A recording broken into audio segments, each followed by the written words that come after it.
مسلمان بشری تقاضوں کی وجہ سے کئی دفعہ بہت ساری غلطیاں کر بیٹھتا ہے، بہت سارے گناہ ہم سے ہو جاتے ہیں، پھر اللہ فضل فرماتا ہے اور دلوں میں احساس پیدا ہوتا ہے اور اللہ تعالیٰ بندہ مومن کو توبہ کی توفیق عطا کرتا ہے۔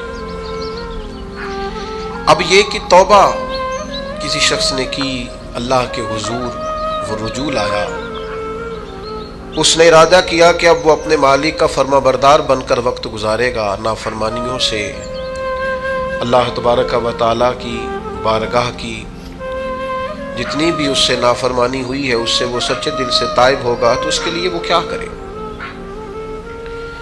توبہ کے بعد کیا شرائط ہیں اور کیا ضروریات ہیں جس کے بعد وہ سمجھے کہ اب میں اس رستے کا مسافر بن گیا ہوں جو رستہ اللہ کی رضا کا رستہ ہے، حضور علیہ السلام کی اتباع اور پیروی کا رستہ ہے، وہ رستہ ہے جو جہنم سے بچا کے جنت کی طرف لے کر کے جائے گا۔ تو قرآن مجید نے سورہ نساء کے اندر توبہ کرنے والوں کی بابت ارشاد فرمایا کہ توبہ کرنے کے بعد والی زندگی کیسی ہو، توبہ کی شرائط کیا ہے، توبہ کن بنیادوں پر ہے۔ کیا خالی توبہ توبہ پکار لینے سے، شب برات کی رات رو لینے سے، شب قدر کی رات آنسو بہا لینے سے اور اللہ کی بارگاہ میں 2 نفل ادا کر لینے سے توبہ مکمل ہو گئی؟ تو قرآن مجید نے یہاں توبہ کا ذکر فرمایا، اگرچہ پیچھے جو آیات ہیں اس میں تذکرہ منافقین کا ہو رہا ہے کہ منافق جہنم کے سب سے نچلے طبقے میں ہوں گے، لیکن فرمایا اگر وہ توبہ کر لیں تو توبہ کے بعد کیا کریں؟ فرمایا الا الذین تابوا، مگر وہ لوگ جو توبہ کر لیں، وَأَصْلَحُوا، اور پھر سنور جائیں، پھر اپنے آپ کو درست کریں، پھر اپنی تربیت کریں، پھر اپنی اصلاح کریں، اور کیسے کریں؟ وَاعْتَصَمُوا بِاللَّهِ، اللہ کی رسی کو مضبوطی سے تھام لیں، اللہ کے ساتھ جڑ جائیں، رب رسول سے رشتہ مضبوط کر لیں، اور اس مضبوطی کا رنگ کیا ہوگا؟ فرمایا وَأَخْلَصُوا دِينَهُمْ لِلَّهِ، اپنا دین خالص اللہ کے لیے کر لیں، اس میں لوگوں کو دکھانے کا، اس میں دنیا داروں کو راضی کرنے کا، اس میں تصنع کا، بناوٹ کا کوئی شائبہ نہ ہو۔ وَأَخْلَصُوا، خالص کر لیں اپنا دین، کس کے لیے؟ للہ، اللہ کے لیے اپنا دین خالص کر لیں۔ یہ شرائط بتائی جا رہی ہیں، توبہ کے بعد کی زندگی بتائی جا رہی ہے۔ ایک توبہ کریں، پھر اپنی اصلاح کریں، اپنی تربیت کریں، اپنے اندر سے کمزوریاں دور کریں۔ وَاعْتَصَمُوا بِاللَّهِ، اللہ کی رسی کو مضبوطی سے تھام لیں، اور پھر ارشاد فرمایا کہ وَأَخْلَصُوا دِينَهُمْ لِلَّهِ، اپنا دین خالص کریں اللہ کے لیے۔ جو بھی کام کریں، تھوڑا کریں، زیادہ کریں، کم کریں، کثیر کریں، محض رضا الہی کے لیے کریں، اس میں یہ دنیا داری کا شائبہ نہ ہو۔ میں کیسے آپ کو عرض کروں کہ بہت سارے دینی کام بھی لوگ دنیا داری کے لیے کرتے ہیں، بہت ساری محفلیں، مجالس بھی اپنا نام اونچا کرنے کے لیے ہوتی ہیں، بہت سارے کاموں سے مقصود یہ ہوتا ہے کہ چلو اس طرح نہیں تو اس طرح ہی میرا قد اونچا ہو جائے گا۔ وَأَخْلَصُوا دِينَهُمْ لِلَّهِ، خالص ہو جاؤ، خالص ہو جاؤ۔ نبی کریم صلی اللہ تعالی علیہ وسلم نے فرمایا تو مخلص ہو جا، تیرا تھوڑا عمل ہی تجھے کفایت کر جائے گا، تھوڑا عمل ہی زیادہ ہو جائے گا، اللہ تعالیٰ فضل کر دے گا، پر شرط یہ ہے کہ تو مخلص ہو، خالص ہو جا۔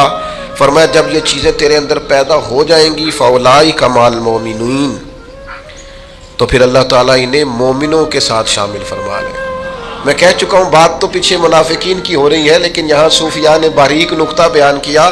فرمایا جب تو توبہ کرے گا، جب تو اپنی اصلاح کرے گا، جب تو اللہ کی رسی مضبوطی سے تھام لے گا، جب تو اپنا دین اللہ کے لیے خالص کر لے گا، پھر اللہ تجھے اپنے کامل بندوں میں شامل فرما لے، پھر تو کاملین میں آ جائے گا۔ مومن جو کامل ہوتے ہیں ان کی صفوں میں اللہ تجھے کھڑا کرے گا۔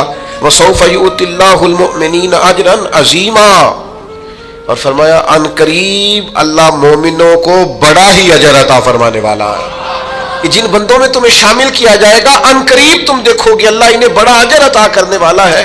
اور جو اگلی آیت ہے نا، دل میں ہو دھڑکن، دل مردہ نہ ہو، ضمیر زندہ ہو، تو یہ جو اگلی آیت ہے نا قرآن مجید کی سورہ نساء کی اور 5ویں پارے کی آخری آیت، یہ عجیب اللہ کے انداز کریمانہ کا پتہ دیتی ہے۔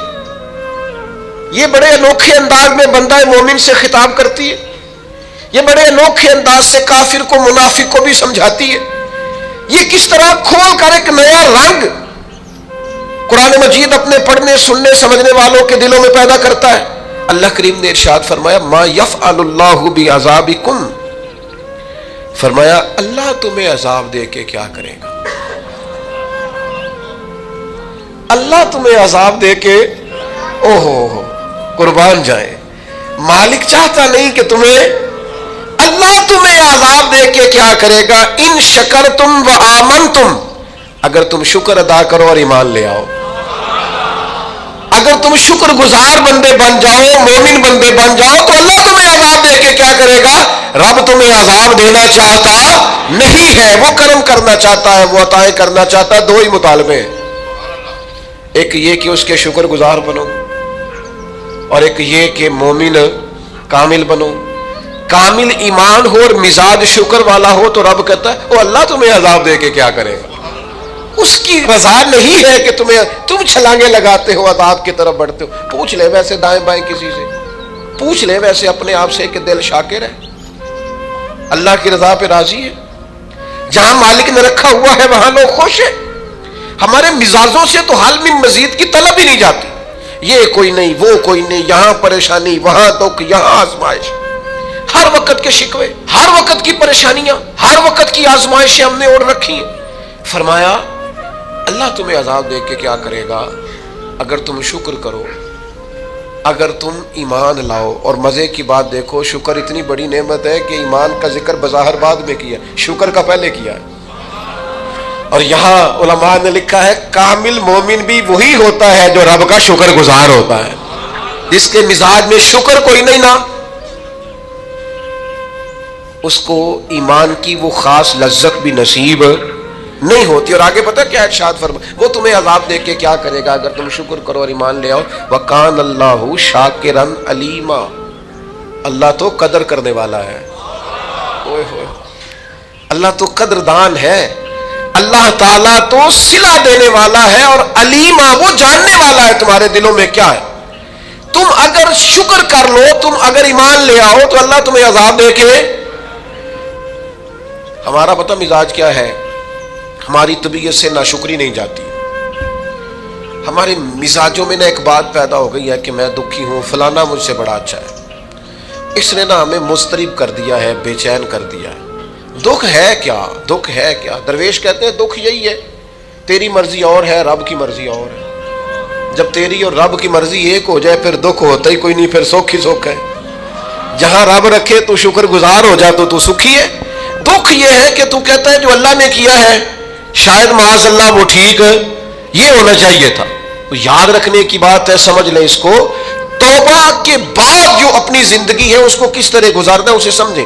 آ گئی شب برات، ساری رات روئیں گے مسلمان، پھر کیا بدل جائیں گے؟ پھر سویرے جھوٹ ختم ہوگا معاشرے سے، لاکھوں اکٹھے ہو کے ایک جگہ پہ توبہ کریں گے تو کیا پھر ملاوٹیں ختم ہو جائیں گی، رشوتیں ختم ہو جائیں گی، بددیانتیاں ختم ہو جائیں گی، ماں باپ کی نافرمانیاں ختم ہو جائیں گی؟ کیا معنی ہے رونے کا، توبہ کا معنی کیا ہے؟ او بھائی مزاج کو سمجھیں، دین کی حقیقت کو سمجھیں۔ توبہ جب آپ کریں گے تو اس کے لیے ضروریات کیا ہے؟ سب سے پہلی بات تو یہ ہے کہ توبہ کرنے کے لیے ندامت کی ضرورت ہوتی ہے۔ نبی اکرم صلی اللہ تعالیٰ علیہ وسلم نے ارشاد فرمایا، یہ احمد بن حنبل میں بھی حدیث ہے، مسند امام احمد بن حنبل میں، ابن ماجہ میں، دیگر کتب حدیث میں بھی محبوب نے فرمایا ندامت کا نام توبہ ہے، شرمندگی کا نام توبہ ہے، غلطی کر کے احساس ہو جانے کا نام ہے۔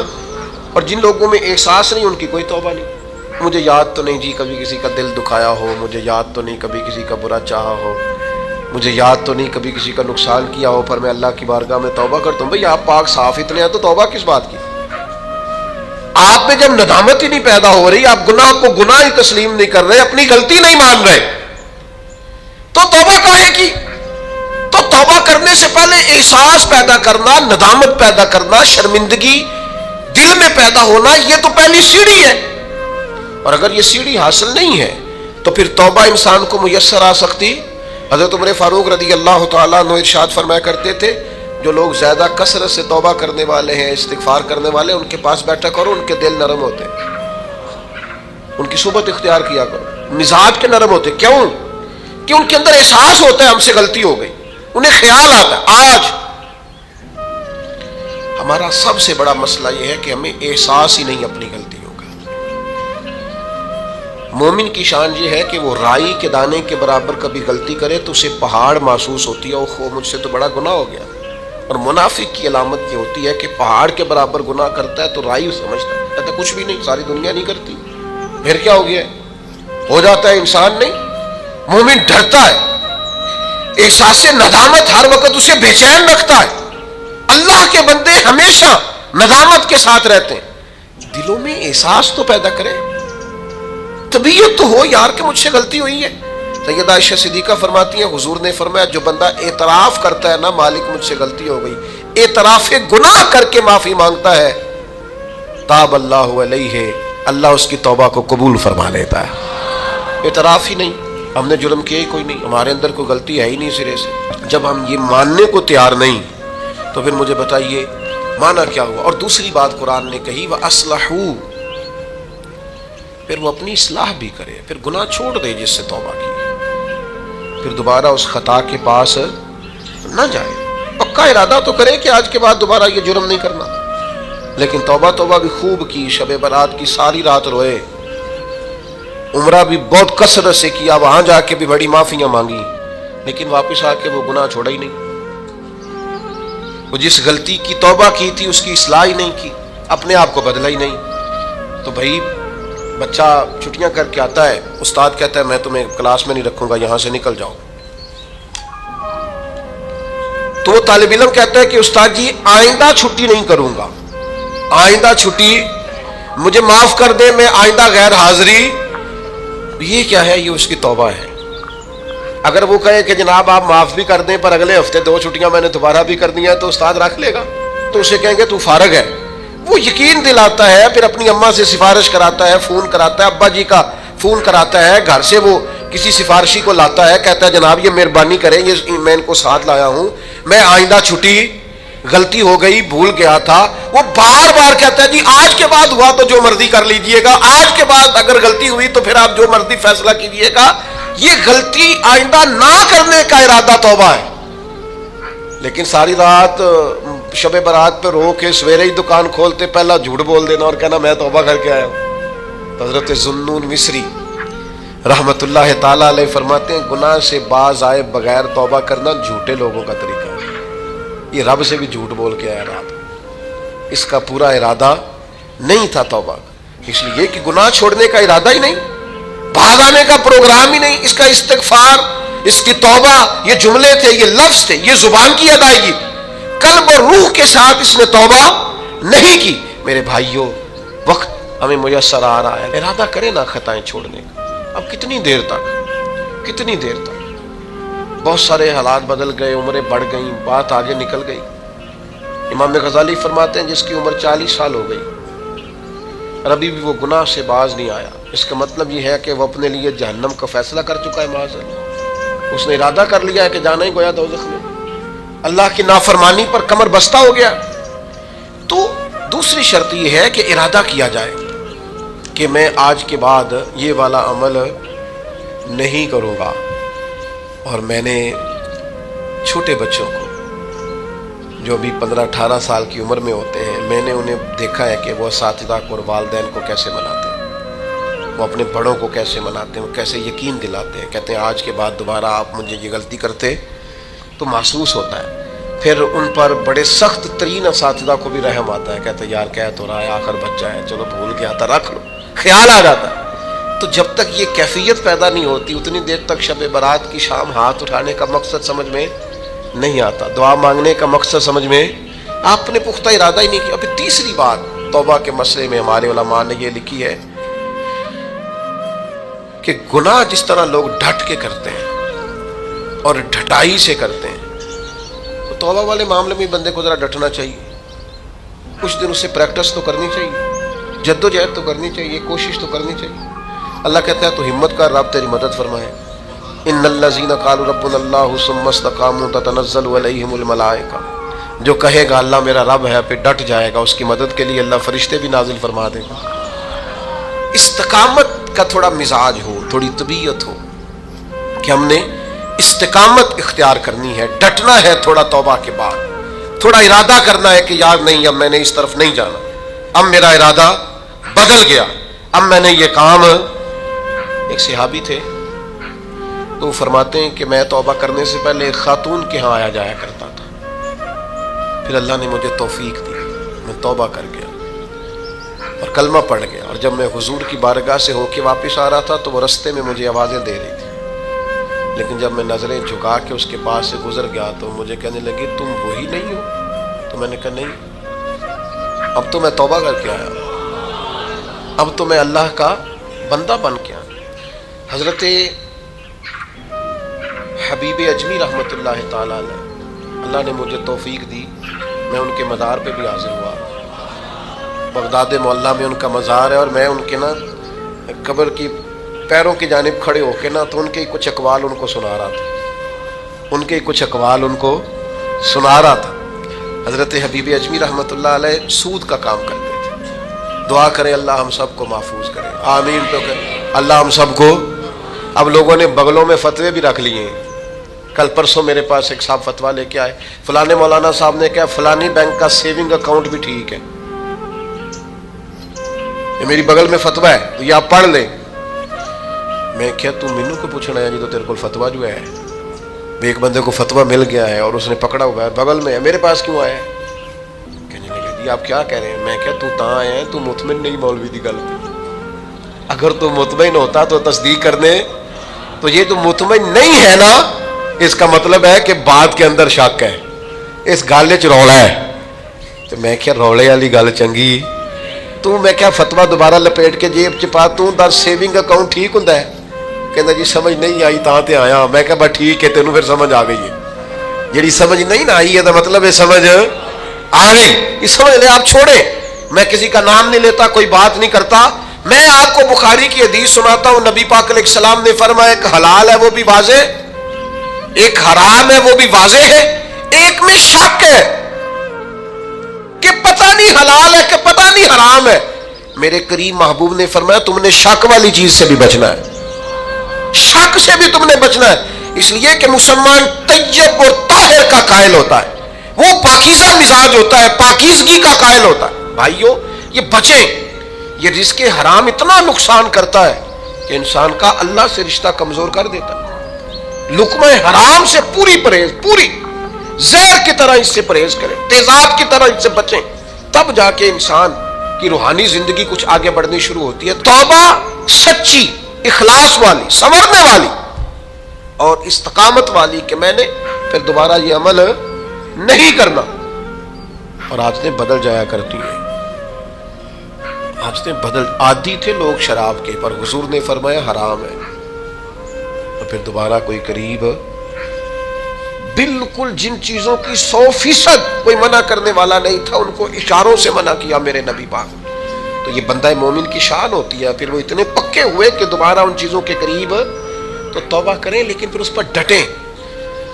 اور تیسری بات یہ ہے کہ اصلاح احوال کریں، توبہ کے بعد اپنی اصلاح کریں، اپنی تربیت کریں، اپنے اوپر توجہ دیں۔ ڈاکٹر 2 قسم کے چارٹ دیتے ہیں مریض کو، ایک یہ کہ یہ چیزیں نہیں کھانی، اور ایک یہ کہ یہ والی آپ نے کھانی، یہ آپ کے لیے، وہ کہتے ہیں تم نے تلی چیز نہیں کھانی، تم نے تیزابیت والی نہیں کھانی، آئلی چیزیں نہیں کھانی، اور سلاد ضرور کھانا، پھل کا استعمال ضرور کرنا۔ یہ کیوں بتاتے ہیں کہ اگر آپ کو ساری چیزیں چھوڑ دیں گے تو پھر جسم کے اندر طاقت موجود نہیں رہے گی، کچھ آپ کو وہ چھوڑنی ہے جو نقصان دیتی، لیکن وہ کھانی ہے جو جسم کو طاقت ور کر۔ اصلاح اعمال کا معنی یہ کہ یہ گناہ چھوڑ دیں اور اس کے ساتھ یہ والی نیکیاں کریں، سویرے اٹھ کے نفل پڑھیں، دن میں قرآن مجید پڑھیں، استغفار پڑھیں، درود پاک پڑھیں، غریب کی مدد کریں، ماں باپ کی خدمت کریں، جو آپ کے ذمہ حقوق العباد ہیں ان کو صحیح کر کے ادا کریں، اپنی زندگی کے اندر بہتر تبدیلیاں لائیں، اپنے آپ کو بدلیں۔ اور نوجوانوں سے کہوں گا سونا ذرا کام کریں، آرام پسندی اور وجود کی آرام طلبی سے باہر آپ ضائع ہو جائیں گے۔ تھوڑی مشقت کریں، تھوڑا کم سونے کا مزاج بنائیں، کم کھانے کا مزاج بنائیں، کم بولنے کا مزاج بنائیں۔ اصلاح احوال کے لیے ضروری ہے کہ ہم تھوڑی سی نا لذات کو ایک ایک کر کے کم کرنا شروع کریں تاکہ ہماری روحانی زندگی مضبوط ہونے لگے۔ پھر میرے بھائیوں، توبہ کے لیے ایک بڑا لازمی اور بڑا اہم اور بڑا بنیادی نقطہ یہ ہے کہ کچھ کام ایسے ہوتے ہیں جو اس نقطے کے بغیر ہو ہی نہیں سکتے۔ وہ نقطہ کیا ہے؟ وَاعْتَصِمُوا بِاللَّهِ، اللہ کے ساتھ تعلق کو مضبوط کریں، اللہ کے ساتھ تعلق کو۔ حضرت رابعہ بصریہ فرماتی تھی میرے دل میں خیال، مجھے پتہ چل جاتا ہے کہ میرا رابعہ مجھ سے راضی ہے کہ ناراض۔ نے کہا آپ کو کیسے پتہ چلتا ہے؟ فرمایا جب سویرے مجھے توفیق دیتا ہے نا اٹھ کے مصلی بچھا لے تو میں سمجھ جاتی ہوں آج بڑا راضی ہے، اور جب میں جاگ بھی رہی ہوں اور پھر بھی میری نماز رہ جائے تو لگتا ہے کہ وہ ناراض ہو گیا ہے۔ بے توفیقی سے بڑی انسان کے لیے محرومی کوئی نہیں ہوتی۔ اللہ تعالیٰ جب کسی سے ناراض ہوتا ہے تو بعضوں کا سرمایہ نہیں چھینتا، سجدوں کی لذت لے جاتا ہے۔ لوگوں کے پاس ہر چیز ہوتی ہے لیکن بندگی کا موقع نہیں ہوتا۔ وَاعْتَصِمُوا بِاللَّهِ، سب کے لیے ٹائم ہو، اور اگر بندے کے پاس سجدہ کرنے کو ٹائم ہی نہ ہو، دیر تک دعا مانگنے کو ٹائم ہی نہ ہو۔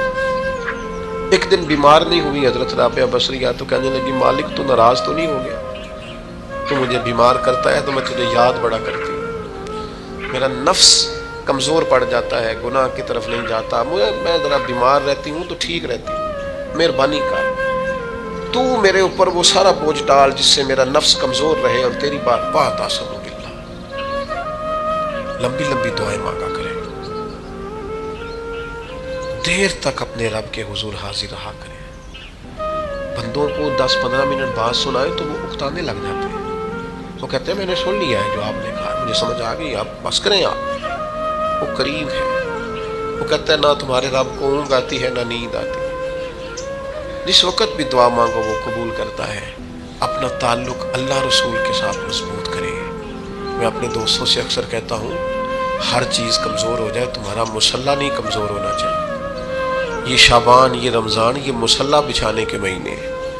مصلی، مجھے اہل عرب کی عادت بڑی اچھی لگتی ہے کہ ان کی گاڑیوں میں بھی قرآن مجید موجود ہوتا ہے اور مصلی موجود ہوتا ہے۔ ہر جگہ نماز کا اہتمام، قرآن کا اہتمام، اس کو اپنی زندگی میں لاگو کریں۔ میری آپ سے اپیل رہے گی کہ خدا را اب ہم بس کریں، بڑی ہو گئی دنیا داری، اور یہ جو ہم نے چاروں جانب جال بچھایا ہوا ہے نا، اس کو بھی راضی رکھا ہوا ہے، اس کو بھی راضی رکھا ہوا ہے، اس سے بھی تعلق بنا ہوا ہے، یہ بڑا کمزور جال ہے، ایک منٹ میں ٹوٹ جائے گا۔ لوگ کوئی نہیں لمبا چلتے کسی کے ساتھ، آرزویں بدل جاتی ہیں، تعلقات بدل جاتے ہیں، کچھ بھی نہیں ہوتا، کوئی نہیں لمبا چلتا۔ میں ایک جگہ بیان کرنے کے لیے گیا تو میں رو پڑا۔